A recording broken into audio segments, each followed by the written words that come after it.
The sun was setting, painting the sky in shades of orange and red. A cool breeze passed through the narrow streets, rustling the old curtains of a small, dimly lit house. Inside, an old man named Ibrahim sat on his prayer mat, his frail fingers clutching a letter. His hands trembled, not from age, but from the weight of what he was about to do. His eyes, once filled with the fire of youth, now held the burden of 5 decades of regret.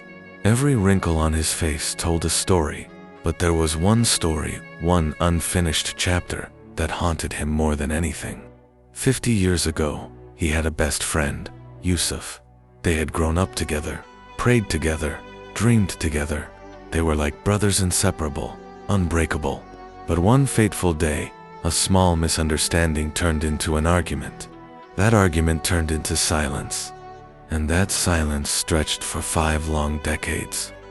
Ibrahim had told himself 1,000 times, he will come back, he will understand. But Yusuf never came, and neither did Ibrahim. Pride, ego, stubbornness, the poisons that destroy even the purest of friendships. Now, as Ibrahim sat alone in his quiet home, his heart ached in a way that no doctor could heal. He could not turn back time. He could not erase the years lost. But there was one thing he could do: write the letter he should have written long ago.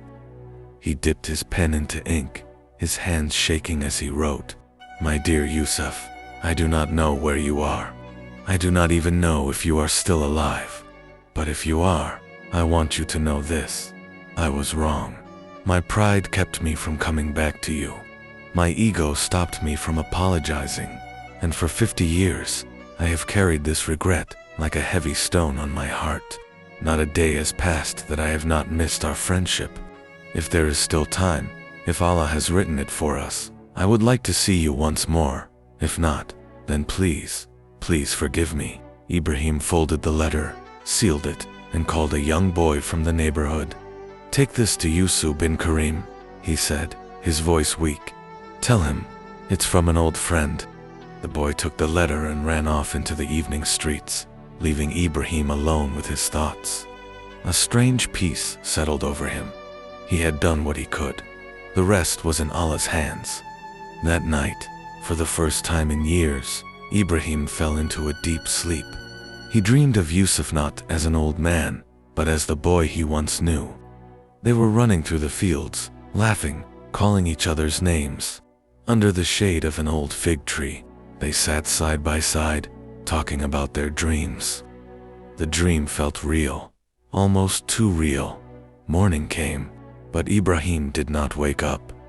The boy had reached the address by midday.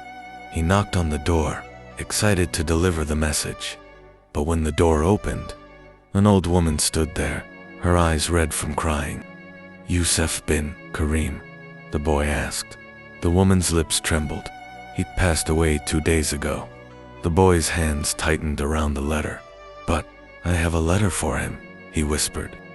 The woman's fingers shook as she took it from him. She pressed it against her chest, her tears soaking into the envelope. "He was waiting for this," she murmured. "Every single day. He was waiting for this." The letter was never opened, but its message had already been delivered to 2 souls.